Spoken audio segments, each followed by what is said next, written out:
about something that went really well for you, that you enjoyed, a happy memory. Sure, I'm happy to share this with you, Jayashree. Actually, as was rightly said, I've been in this profession for more than 3 decades.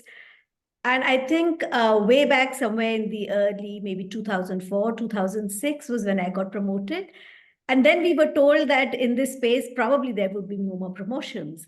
And luckily for us, in 2018, there was a change in policy, and we were told that college teachers could also aspire to become professors.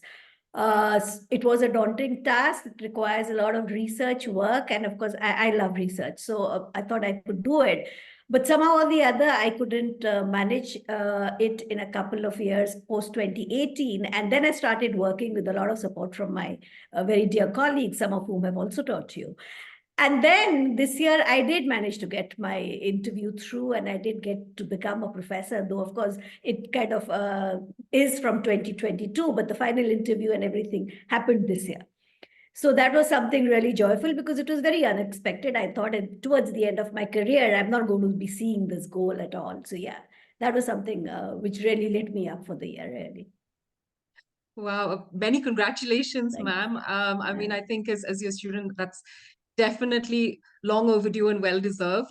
I think, and it's amazing that you've touched upon what your this was really about your personal professional achievements, and these become really important for us. I think they're Sure. important for everyone. It doesn't really matter what those ambitions are or what you achieve.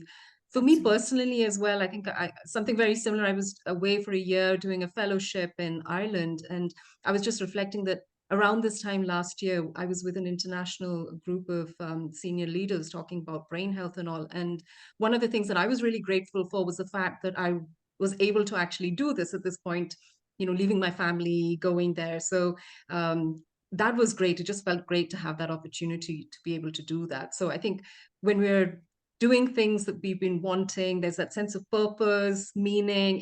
It just makes us feel really good. So thank you so much for sharing that, ma'am. Um, I'd like to welcome all the people who are listening in, and as you know, we like to engage with the people who are joining us for these webinars, and please do feel free to put in any questions that you have in the chat. We'd love to take these into the conversation. Some of you have already shared questions with us beforehand, and we will try to address some of those as we continue this conversation further. Just to mention that we do record our webinars, and they will be available on our YouTube channel. So in case you'd like to share this with others who've not been able to join us today, please feel free to do that. And if you'd like to share a question anonymously, then just type it in directly to the host, and we will share the question anonymously as well.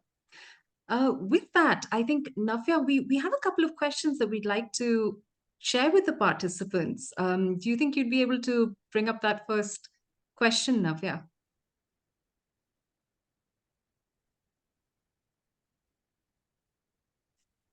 So if everyone can access the chat, we'd like you to click on this link, and it's going to take you to a little um,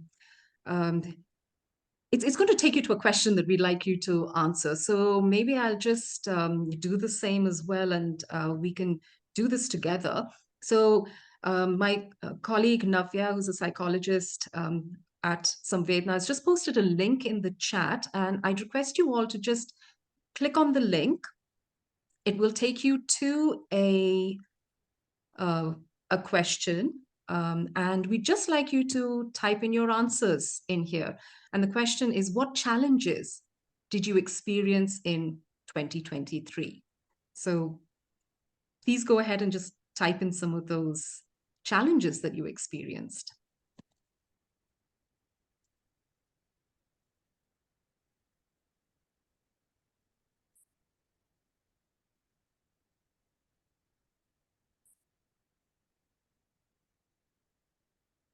So Navya, are we getting in some responses?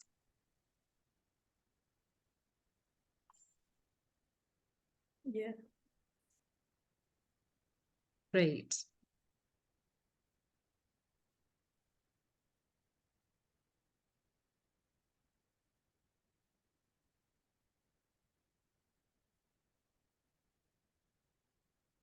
So Navi, I'm wondering whether we'd be able to share this with everyone so we can take a look at the kind of things that people found challenging in 2023. Okay, so um, wow, that's really interesting. So we seem to see a lot of people found maintaining work-life balance challenging. They had health concerns. That's also quite prominent. Um, Pollution, relationship issues, I think financial difficulties. So a lot of things that people found as challenging. So feel free to keep adding to this. You can always click on the link again and add to it. And, uh, and let's see whether we can address some of the ways that we can deal with some of these aspects and see what we can put into our mental well-being toolkit to address these during the course of the webinar. So thanks a lot for that, Navya. Um, so one of the things that I wanted to ask you, ma'am, is that it's, everybody faces challenges. It is a part of life. There are always going to be ups and downs. I think all of us who are here today will definitely agree that there's a point in your life where things seem to be going well, and then something just hits you out of the blue, and you're just on a downward path again, and then you have to pick yourself up. It's so there's all ups and downs. Um, could you share with us how you cope with some of these things? What have been some of your experiences? Yeah, so Jeshri, even though I've been teaching this discipline for so long, I'm unlike you, not really a practitioner, but I do try and uh, work on myself with the theories and stuff that we teach. One thing that has kind of sustained me over the years, and I think that was a habit that I probably inculcated from my parents, is the idea of having a regular routine. I think that really works for me. I find it very difficult when that routine is disrupted. So to some extent, it does have some kind of negative consequences. But by and large, having a routine, which is something like this, I'm a morning person. I get up very early, and I start with little things for my physical and mental health. But what I'm trying to say when I say a routine, I do not change my alarm or even over the weekend. I ensure that the alarm, if it, most of the time now I don't really need the alarm, but if at all, that routine does not change at all. So what happens is, I think with that routine, you have some kind of stability. So whatever happens, even if it is a humongous challenge, and all of us have, I mean, nobody's challenge is small when they're experiencing it, right? It could be something as small as a cup of milk or tea or something that's spilled at that moment is huge. So for me, maintaining or trying to address a challenge comes after I kind of go through my routine, and then I allocate some of my other resources to try and face that challenge. And this, I think probably this was right growing up from my childhood days, that when my father really inculcated early to bed and early to rise, kind of a cliche, but it really has worked for me over the years. It really has. So that's one thing that I would really try to tell people, that in spite of, having to finish on a deadline, don't deprive yourself of that sleep. And there is so much of research on sleep hygiene, how important those 8 hours are, and how bad it is to multitask. So if you do have a regular routine in terms of your sleep and the wake up cycle, I think that does help you to deal with the challenges a little bit better. That's my experience. That's one of the first things that I would want to encourage everybody to have, actually. I think there's some really valuable and very tangible things that you've mentioned there, ma'am. I mean, maintaining a routine is something that, I mean, as you mentioned, it's something that was inculcated from very early on in your life, and you've really held on to that and found it very helpful. A lot of people whom we work with find developing a routine also very challenging. So, I mean, I think if there are parents who are listening in, or people who are struggling with feeling like they have too much on their plate, um, really following a routine and breaking things down into manageable segments is Absolutely. absolutely essential, and that's Absolutely. really Yeah. that's really valuable advice. You also touched upon sleep, Mm. and I think this, we work with a lot of older adults, and sleep becomes challenging for many people, as as we go on in our years. Mm. Any advice, ma'am, on that? So I mean, for me, I think what really works is, and of course, I am no perfection as far as this is concerned. I also struggle. I mean, all of us struggle with multiple thoughts in our heads, right? Particularly when you're wanting to sleep and you had, let's say, a stressful day. So what I do find helpful at that point of time is, because I do, like I said, right, like to regulate my sleeping hours. So I do try and at least do a 5 minute short meditation in my head when I'm trying to sleep and these thoughts are racing in my head, really. So sometimes it helps, sometimes it doesn't help, but I would believe that most of the times it helps me. So there is this concept, and I'm sure you must be practicing it as well as a clinical psychologist. What is box breathing? I find that really helps me actually to sleep, just 5 minutes of it. So very simply, when I say box breathing, it is like you do an inhale to a count of 4, you hold your breath to a count of 4, exhale for a count of 4, and then hold it for a count of 4. So it's like a square breathing or a box breathing paradigm that I follow. And I found that maybe by the time I'm on my third round of these square breathing exercises, I've kind of fallen asleep. Takes practice. Again, it doesn't happen at just like that. You have to practice every little skill. Uh, Probably that was the first class I did with you when we talked about what is learning. That unless you practice something, it's not going to become a part of you. And so it is really important that you practice that little skill which is working for you. And only with that help, nothing comes instantaneously. I mean, there are no shortcuts really in developing a good, healthy mental health lifestyle. That's really not possible, I think.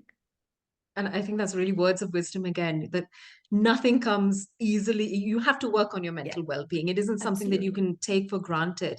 Um, and that's a really interesting tip that you provided, box breathing. It's so simple, It is. yet so effective. And as I mean, we could have an entire webinar on the mechanics and the science behind Yeah. this. But there's a lot of studies to show that this actually helps to reset the brain biochemically. And again, as you were mentioning, it takes practice.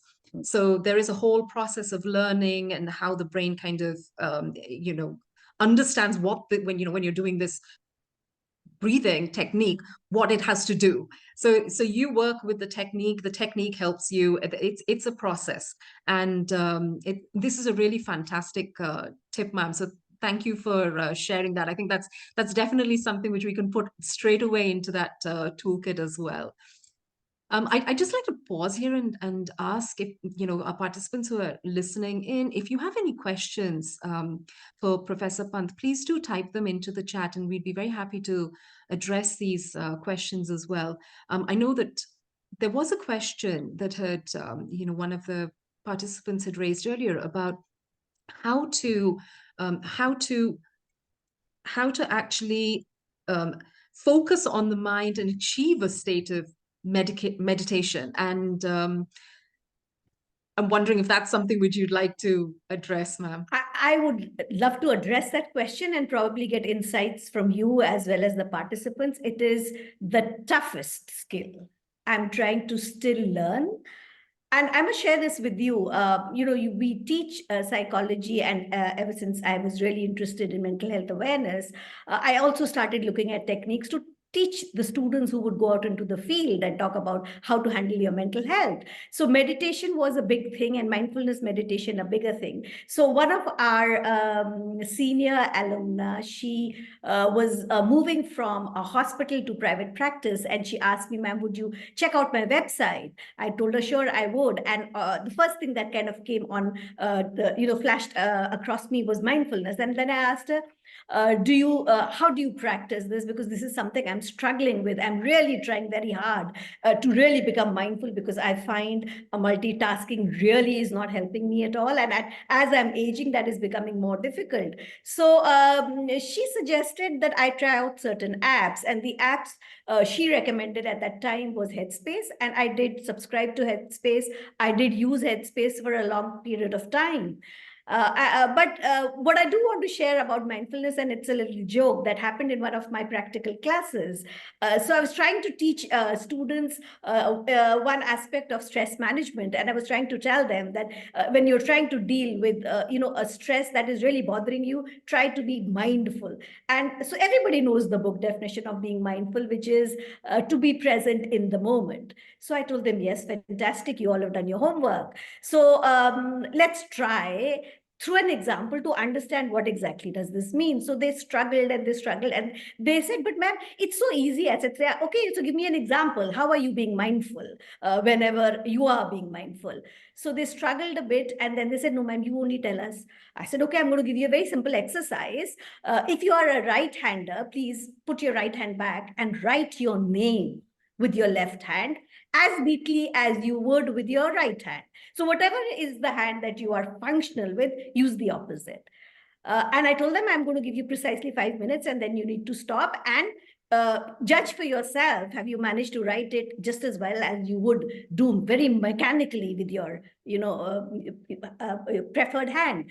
And they struggled a bit, and they wrote, and then they came back and they told me that was really tough, ma'am. We never realized. So I told them, what exactly emerged when you were trying to write with the left hand?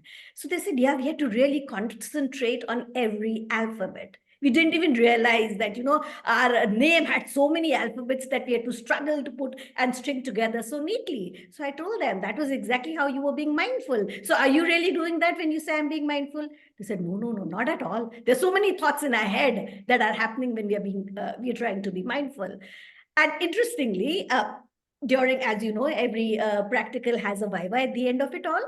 So one of the students was in that group, and I happened to be the internal examiner. And when the question was asked, can you define mindfulness, or what is it to be mindful?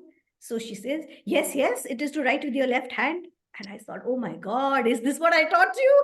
I mean, that was the most embarrassing moment for me, but I thought, okay. So then she tried to give an example as to how ma'am taught us to be mindful. But what I'm trying to tell you through this example is how difficult that has been for me. I'm still struggling to be a mindful meditator. So what really works for me is relying on these apps. And I'm fortunate enough actually to have heard some great neuroscientists. One of the apps that I really believe in, and which is really backed by science, is called Healthy Minds Innovation. The professor for this particular app actually visited Delhi University, and we were invited to actually go to the university to hear him. His name is Dr. Richard Davidson. He works on this app along with a team of people. And the good part, of course, about this app is it's free. You don't have to pay for a subscription. And they really take you through the stages of how to develop being mindful, how to develop your alertness, your self-awareness. There is a whole concept of, on self-awareness, on purpose, etc. So there are 4 pillars of well-being, as they call it. So I practice my meditation using the app. Depending on the time that I have, the good thing about it, about this app, is that you could do it for 5 minutes, you could do it for half an hour. You could do an active meditation. You could do when I say active meditation, what they mean is if you are walking, for example, that's the best time I find when I could do this. Do an active meditation. So use that part of from the app, which is listed under active meditation, and do it for that much of time. It requires a lot of practice, really a lot of practice. I'm still struggling. It's been more than 10 years now, but every day is a learning experience. But what I do find with this practice is, though I cannot really say I'm perfect at meditation, it's brought in a lot of calmness in how I react to more stressful situations. So that is also what research suggests. And we also, those people who do pranayam, for example, as a part of their yoga practices, are also doing some kind of meditation. So whatever works for an individual, I think should be adopted. There are so many techniques available. I mean, Dr. Google will give you a whole library of ways in which one could be doing meditation, but whatever works for you, you have to try. I mean, I've tried so many apps. And finally, I figured that this is working for me and I should stick to this for a while. And I've been I've been doing this for quite some time, but every time I do need an app to really create that mindful space for myself. Thanks, ma'am. And I think I just wanted to kind of highlight a couple of the things that you mentioned. And we did have a question from one of our participants about how does one maintain inner tranquility in the hustle bustle of daily life. And I think this you've just answered that, because meditation or this awareness is a really important way to maintain that sort of inner tranquility. But you also highlighted how it isn't easy. It requires effort, and I think that's a really important thing to remember. When we talk about meditation or maintaining, inner calm and inner peace, or mental well-being, we often the impression is that it's something which is easy to get. You should try meditation. Just do one of these, sit there, just do a breathing exercise, and it's going to work immediately. Sometimes it does, but oftentimes it doesn't. Right. Should you give up on it? No. With my Try experience, something else. definitely not. Definitely not. I think you shouldn't, because there is enough science which backs the idea that any of these, your yoga nidra, any of these, they are helping you develop your well-being. So why should you give up on something which is so backed by science? I think one should keep trying, and there is enough available, stuff available online that tells you that this is going to work. So something will work for you. But like I said, any skill requires practice. So one will have to keep trying. It's like with if you're physically ill, let's say, you try out with medicines as well. Sometimes a particular treatment line doesn't work for you, right? So the doctor might change the medication and ask you to try another combination. So this is the same thing. We are talking about our mental health. How can we treat it any differently than physical health? Right? So you need to give it that kind of time as well, just like you do to your physical health. So I think that Absolutely. becomes important. Yeah. That's really, really important. Give it time, keep trying. If it doesn't work the first time, try again, try something new, try something different, find what works for you. And I think all of these are important aspects. Um, I think we have another question from one of our participants asking about whether mental health experts understand the patient before recommending medicines for mental health. And I think you've kind of broadly touched upon that. I'm not really sure what the question is there, but I think it is around whether medication is required, is essential for mental health. I don't know if Right. you want to touch upon that, ma'am. But not my area of expertise, because really that is the role of a psychiatrist. We are from the psychology discipline. We do not actually recommend medication.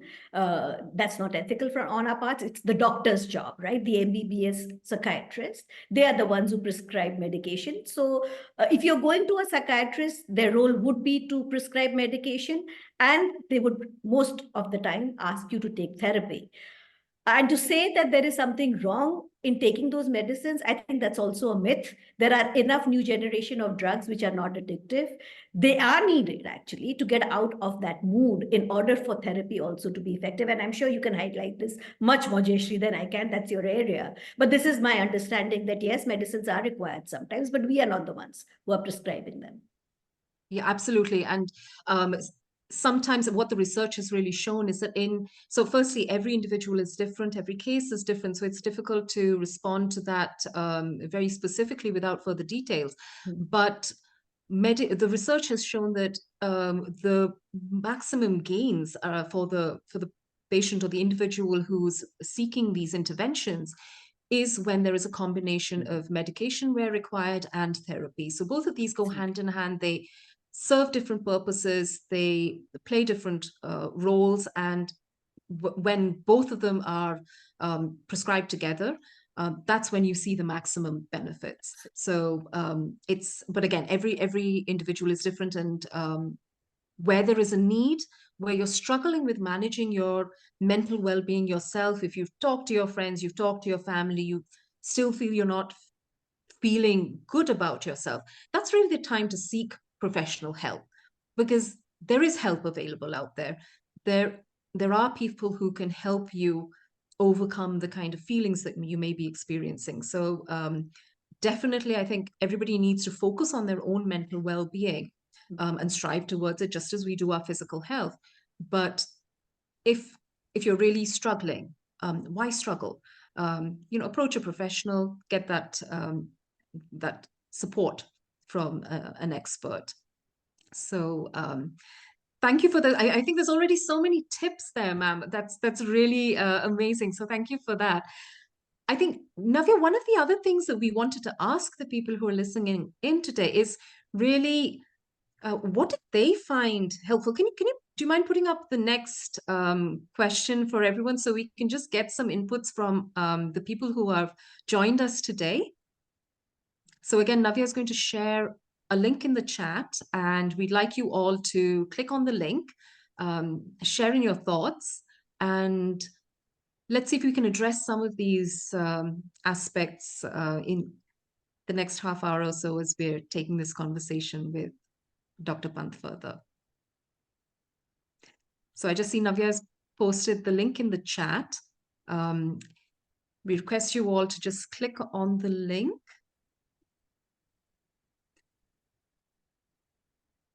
And we'd like you to share with us what coping strategies proved effective for you. We asked you about certain challenges that you experienced in 2023. What kind of coping strategies proved effective? What worked for you? Just enter a phrase, a statement, anything that worked for you.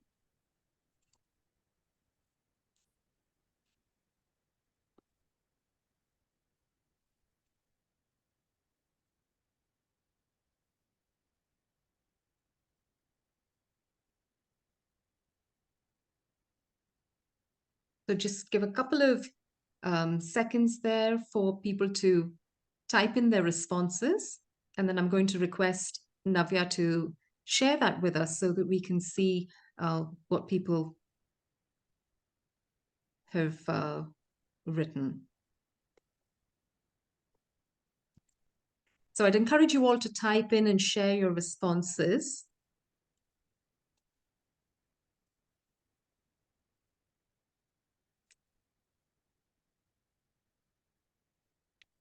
Wow. So it seems like we have a very informed group of listeners today who've really found meditation very helpful. Listening to music, talking with friends. Excuse me. Sure. Hi, this is Dr. Tarni. I'm from Delhi. I'm 36 years old, and I'm basically right now a mother, full-time mother to a toddler. Hi.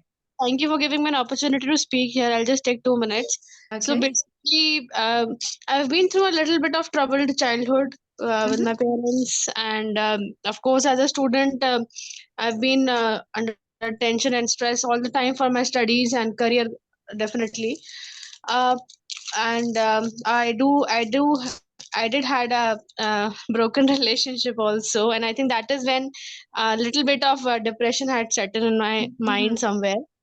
Eventually I moved on in life, and I got into a good marriage, which had its own twists and turns. So like all Indian ladies, we do get into those mother-in-law and daughter-in-law things. Apparently, just 2 years back, I delivered a young girl, and things are normal. But I think post that, I went into a very severe kind of a depression, and maybe it was postpartum or whatever. I don't know, but I saw a very big decline in my mental health. Not just it happened automatically, but since my environment also where I was living was drastically changed. So all of that led into a very bad psyche, and I never knew that I had a underlying a very anger built in myself, and I could be very kind of anguish or violent. but it did came out early this year, and to my surprise, I was quite shaken with that, and Okay. that is when I realized that my mental health is something which is going out of order. And of Right. course, I tried talking to a lot of psychologists. I've been doing that from past few years, but I didn't take any medication as such. But all of them guided me towards meditation and That's building fantastic. hobbies, building Right. hobbies faster Great. to. But I think that did not help me because my mental health seemed to have gone away ahead. Right. In Okay. terms of Look, thank data. you so much for sharing your story, and I really appreciate the courage and the strength and the honesty and frankness with which you've shared your experiences. It's really valuable. And I think what I hear you say is that you've tried various things like meditation and all, and it isn't quite working for you. And of course, during this webinar, we don't do personal consultations, but one of the things that Professor Pant was mentioning earlier was that the importance of finding what works for you. And if you aren't satisfied with the kind of interventions that you have, or you still feel that this isn't working for you, don't give up on things. Keep looking for something that might work for you, because there are other ways that you can deal with these challenges. And we'd be happy to be in touch with you if you'd like to. My colleague Navya will be sharing an email address at the end of this. Feel free to get in touch with us. At Samvedna, we work I just want with to know which app was ma'am mentioning. Which Okay. app? It was, we will Sure. share those details in the chat with you. And okay. so feel free to, take a look at those and reach out to us as well for any other support. And also, please do share information about Samvedna. There's a link in here. I'd just like to take a couple of minutes to talk about some of the work that we're doing at Samvedna. We actually have a brief assessment which you can take by yourself, and this will provide you some information about your mental well-being. It'll also give you tips on things that you can do to support your well-being. So every day you'll get certain activities which have been evidence-based, that support you to work upon your mental well-being. You can track this with our app, and you can use this to really help yourself. So do take a look into this. This is what the screen looks like. You can see this right now. You can take any of these assessments. As I mentioned, we do a lot of work with dementia caregivers for chronic illness. So take a look at this link, which my colleague Navya has shared in the chat. And this is also something that can help you to pace your mental health journey. So this is what the assessment looks like. It's fairly it's a quick couple of minutes assessment. You can take this and it'll help you to evaluate and then work upon your mental health and well-being. So do take a look at that. But turning back to what we were discussing earlier, we were really talking about building a mental health toolkit for ourselves in the next year. And we've already had Dr. Pant talk about several components that fit into there. What are some of the other things that you found really worked for you, ma'am? For me, I think, like I said, routine. But the first thing that I do when I get up, and this again, I read through the works of some neuroscientists, particularly one whose work I do listen to quite regularly. His podcast, Andrew Huberman from the Stanford University. I think he is a professor of medicine out there, and one thing he suggests is that as soon as you get up, you must drink water and then go in the sunlight to set your circadian clock back, so that from the night cycle you are coming to the daylight cycle. Of course, even though there is not enough daylight at the time that I get up, but I do go out for on most days. Let's be honest here, not every day, but most days I do go for a walk and a jog for about half an hour to 45 minutes. I was really encouraged to do this because my spouse is very regular into physical activity, and he really encouraged me to walk and jog with him. Basically, I was not really into physical activity, but now I realize that if I don't do that, I do miss it. And then again, that takes you back to that serotonin hypothesis, which says that, you do get that high after exercising, after doing physical exercise. So any kind of physical exercise which works for people, it does not have to be going and jogging and walking outside. It could also be doing yoga, anything physical, any kind of physical activity that works for them. I think that should be a part of their toolkit. Definitely, it should be a part of the mental health toolkit, because we know that physical exercise also releases those good hormones that we need to keep ourselves happy and cheerful. So physical activity, and sometimes, of course, research says 30 minutes a day, but sometimes you don't have those 30 minutes at a stretch. Do it in 10 minutes, 3 times a day. What does it matter? It really does not matter. But the fact is, like any other habit, you have to practice. It doesn't come naturally, because particularly in the winters, we are so resistant to getting out of that warm bed, right? So you have to push yourself. And I do realize that, at night, if you keep your gear ready, then you kind of get up early and you are motivated to go out. And that's something that has worked for me. But like I said, to be honest, I don't, in the winters, it's a really tough task. Even though, I mean, I do miss that physical activity, but one really has to pull themselves out to do that. But definitely physical activity has to be a part of that mental health toolkit. It has to be there. Absolutely, for all the reasons that you mentioned, that the hormone, the changes that it creates biochemically in your body, it's absolutely essential. And the WHO guidelines, of course, say 30 minutes a day. Very valuable tip, ma'am. If you can't do 30 minutes at a stretch, break it into segments of 10 minutes.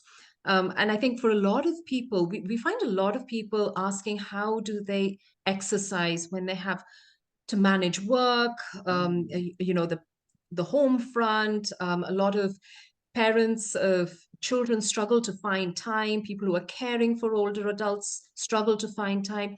And that's a really valuable tip, that it doesn't mean you need to spend 30 minutes at a stretch or 40 minutes at a stretch. Break it into segments of 10 minutes. And in fact, if you do some sort of aerobic exercise, the benefits of that, a short duration of high intensity exercise, is actually, as effective as, moderate intensity, longer duration of exercise. So again, I think the essence is really tailor it to you, to work for you. Find out what works for you. Absolutely. And I think it's interesting that you mentioned the sunlight part, ma'am, because I honestly never realized that myself until I spent a year in Ireland, which is known for its cold, wet days. It's a beautiful country, but I really miss the sun, and I really valued that, going out and getting the sunlight. Then it's absolutely essential, and we know that is, sunlight's absolutely essential, for your vitamin D's and your other, body to kind of reset. So that's another really valuable thing to put into your toolkit, is to actually step out of the house. For a lot of people who find it challenging for various circumstances, particularly for people who are listening in who may be caregivers, if you're caring for somebody and you find that you're spending a lot of your time at home, make sure that you step out, even if it's for 10 minutes. Step out, go for a walk. Just, you don't have to go for a jog, but just step out, feel the sun. It is really therapeutic, and it's a really valuable thing to put into your toolkit again.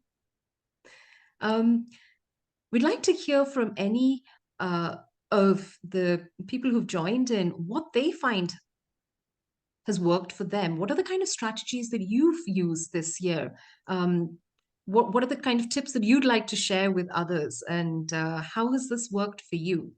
So do type in the things that you found useful. But also, if you have any questions that you would like to ask Professor Pant, then please put those in as well. I think we have one question. I'm afraid I can't.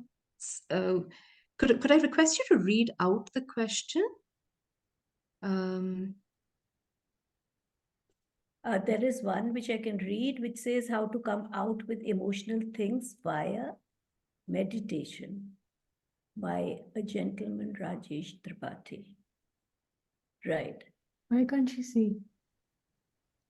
So I would think meditation, when we talk of practicing meditation, one of the first things that it does is it provides you a lot of calmness. And when we are calm, you can talk about your emotional disturbances to people who provide you with a safe environment. I mean, just doing meditation is not going to be enough for you to, let's say, be able to deal with your emotional disturbances or traumas or whatever else it is. But you need to be able to be in a calm space, which hopefully the meditation should provide you, so that you can share whatever experiences that are emotionally disturbing with people who would not judge you. So when I say safe spaces, I am meaning people who don't judge you about whatever it is that you are expressing, because that in itself is such a big thing. We do not share our emotions with most people. Unfortunately, we are not trained to share our emotions. And it is a challenge, really, to first acknowledge our emotions, which is a big thing. So when you are talking about, emotional things, I'm really thankful that you've at least acknowledged that there are emotions you're experiencing, which may not necessarily be good for you. So if you could at least acknowledge that, maybe name the emotion that you're going through, because having a good emotional vocabulary in itself is a big ask. It really helps you with your emotional literacy and emotional intelligence. And then if you could share that with somebody who you know will not judge you. Sometimes we believe that our partners, our friends will not judge us, but that's not true. It is really not true, because it is unfortunate that most of the time, the first reaction that we have to most people is to judge them, right? So you need to be very careful that when you are doing your sharing in the hope of getting some relief is with a person who's not going to judge you. So I hope I've been able to answer something like that you've asked. Absolutely, and I think it's sometimes it's something we don't often think about. And I know that a lot of schools are encouraging it these days, and that's fantastic. But as adults, we may not have actively thought about this earlier on. And that's really, how do we find somebody whom we feel we can trust, who's non-judgmental, with whom we can share? That's really important. I know a lot of schools have a buddy system. Yeah. Where you have two people, you pair them up, and they're really supposed to be the person whose job it is really to kind of just listen to you, Okay. when you feel down. I mean, sometimes they may not have the solutions, but research has shown that even just sharing has huge beneficial impacts, and it can lighten the load of emotions that you're experiencing. So I think that's, again, something which I definitely put in the toolkit, is really trying to very actively think about who's that person that I would like to reach out to, or who are those people who I'd like to reach out to share when I'm feeling low, or share my emotions with.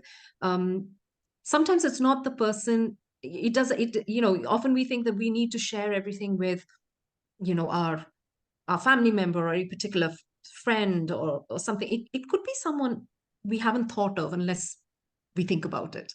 So think about that, find that person, and try doing this. I think it's a really, really valuable tool to put in the toolkit. And I think I would also share here, Jayashree, because sometimes we hesitate as individuals to share because of the fear of judgment. I think journaling is a great alternative to this. If you can't share, then at least journal or write down what you're feeling. And there's enough research to suggest, and I'm sure you've heard of James Penbaker's suggestion that you write the first thing that you do, 20 minutes, 15 minutes is what the research says, on 4 consecutive days about all the emotions that are upsetting you. Just write them down. Nobody has to read them. Even you don't have to read them. They don't have to be grammatically correct. Just write them down. 4 days at a stretch. You will find it to be so therapeutic, because what happens is when you are writing that down, I know you're going through a lot of that emotional upheaval, but once it's there, it's out of your system.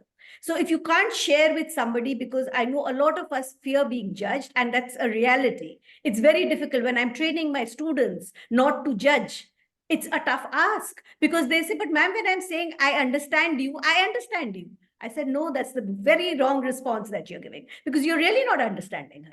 That's not the right response. So what happens is, even to find a non-judgmental safe space becomes very tough. So journaling, I think, is a great alternative. That's my experience. Absolutely. And I think that's really, really valuable. In fact, there are several kind of, even if you feel stuck to start journaling, there are also prompts Yeah, that you can find absolutely. online. And, that just that prompt can help you get the process started if you find journaling difficult. So journaling, maintaining a diary is a very, very healthy way that you can share your emotions. And as you mentioned, ma'am, nobody needs to read that. Exactly. And yet it can be so therapeutic. Yeah, it is. I'm talking of, again, personal experience. So I would like to share whatever has worked for me, hopefully will work for somebody else. And I do try and look at science behind that, whatever toolkit, so that it is something backed by science. Absolutely. And there's a lot of literature to support the value of journaling, and Right. also the value of showing gratitude. Absolutely. I would vouch for that. That's something I do as soon as I get up, because I know that there are so many things that are not going right in my life, which happens with everyone, with everybody at some time in their life. So when you write a gratitude journal on days that you're really, really low, when you read the good things that have happened to you, it gives you an instant high. Oh, wow, I have so many friends, or, oh, wow, this worked for me. So I think gratitude, and again, positive psychology has done so much of work on gratitude, that if you could just write 3 good things, or 4 or 5, whatever works for you, there are multiple apps available. I do use them, because I think one should use a smartphone to the best of the ways in which we can. And as we are aging, I think notifications are a great way to keep a reminder that, okay, you need to start your day with a gratitude journal. And that's how, after my alarm, my prompts would go for my gratitude journals. I maintain 2 in the morning, 1 in the evening, just so that on a bad day, when you read what you've written, you feel so good about life in general. And we know research backs that just being grateful, just the fact that you've gotten up in the morning, is something you need to be grateful about. Absolutely. I mean, it doesn't have to be something big. A lot of times we make the mistake of trying to look for something huge that we need to be grateful for. When we really need to, when we focus on the smaller things, that's when you actually experience that sense of gratitude.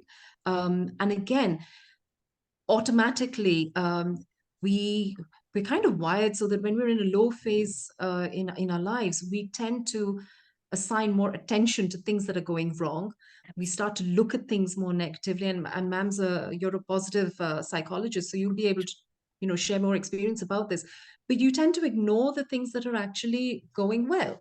And sometimes just focusing on asking yourself, what can I be grateful for today? And really just writing them down can reset that thinking process. Just one more query I have to Doctor. Ma'am, actually, I just wanted to know one thing. Is it also true that whenever we have this new moon and full moon, that time our mental health gets affected? Like we do get a bit of more emotional, or more towards on the psychic side. Is it true? To that query, I should really share. I have no experience of this. I have not researched this area, so I would hesitate to give you a response, honestly, because this is not my area of expertise at all. I have not done any kind of research about the impact of the lunar phases on mental health. So, pardon me for that. I really would have to research this. Thanks a lot, ma'am. We have another question, which is really asking about so one question is about how do we manage stress levels, and I think maybe, ma'am, if you'd just like to summarize a couple of quick things to manage stress, that would be really helpful. Okay, so again, backed by science, and I think this is something that we also do. You know, when we are very stressed, if there is an acute stress episode that we are experiencing, we get into a kind of a panic.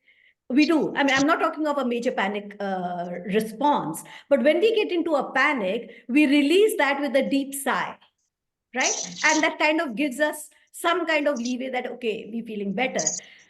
There is this concept of a psychological sigh, which, again, like I'm saying, really helps me deal with my panic. So what exactly is a psychological sigh? I'm just going to try and demonstrate it to you. Let me just explain it to you. You take 2 deep inhales and then you exhale through your mouth. So the inhale is something like this. You do this 3-4 times, it immediately relaxes you.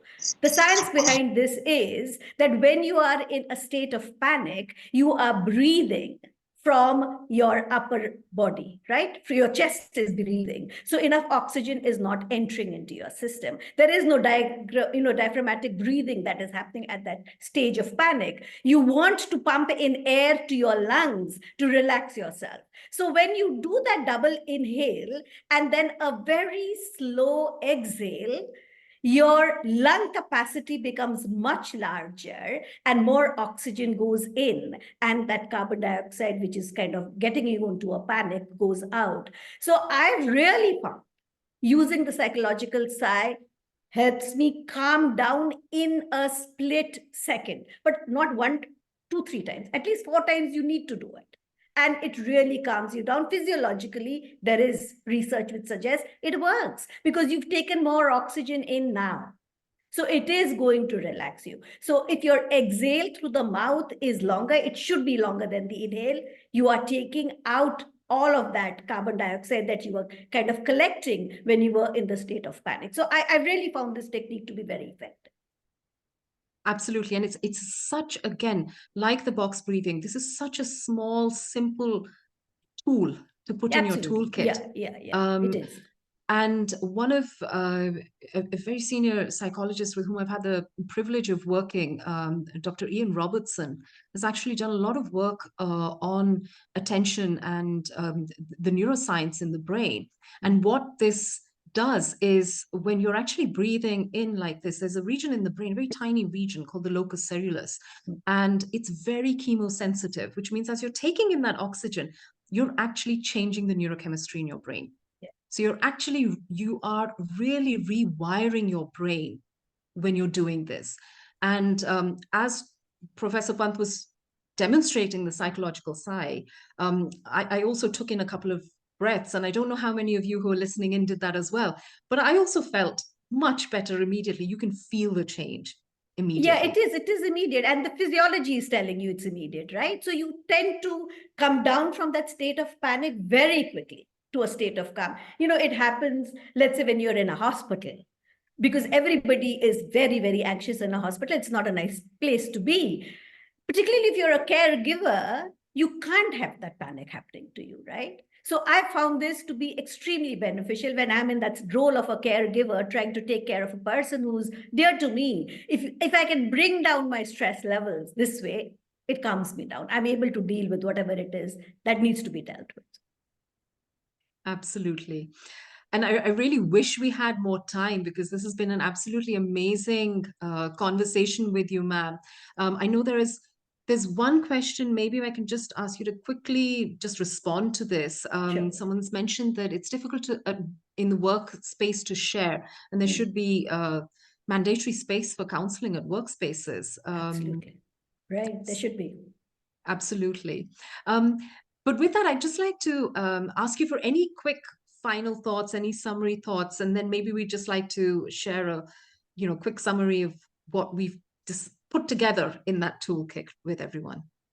So you want me to address the question on how do we create safe spaces for sharing at If the you would workplace? like to do Yeah. that, So absolutely. I would really, I mean, organizational psychology is a field that I work in, and luckily for us in the new syllabi, we've actually talked about mental health in the workplace. We're hoping we can offer that as a curriculum to our students. I think the most important thing about safe spaces is when it is a policy decision that people at the top agree that mental health needs to be addressed. And once you can get that, then developing a safe space is not tough. You call psychologists, ask them to train people to be non-judgmental listeners. It doesn't take a big training session. A couple of sessions are enough, and you can create that space. I think those spaces need to be created for sure, because looking at the kind of disruptive spaces that work is creating for people, they need to be at their best, and that means also the mental health should be addressed. Absolutely. And at Samvedna, we're actually working actively with organizations Wonderful. to deal with mental health related issues in the workspace. So we do provide workshops, workplace counseling services as well. So this is something that we value deeply at Samvedna, and it's something that we're actively doing as well. So thank you so much, Mama. I mean, I think it is really important. We definitely like to see more of these practices available in all workspaces. Absolutely. I think it should be mandated that there has to be a psychologist available or a counselor available to workers for them to deal with everyday crisis. Absolutely. And with that, ma'am, I'd like to really thank you for this absolutely amazing conversation today. Navya, could I just request you to put up some of the things that we want to put in our toolkit, our mental well-being toolkit for 2024? So to begin with, let's try maintaining a routine, very valuable, something that we should try to inculcate. Get adequate sleep. Sleep is essential. It serves a very important physiological as well as psychological function. It's the time when our body and minds restore themselves. So it's very, I can't overemphasize the importance of sleep.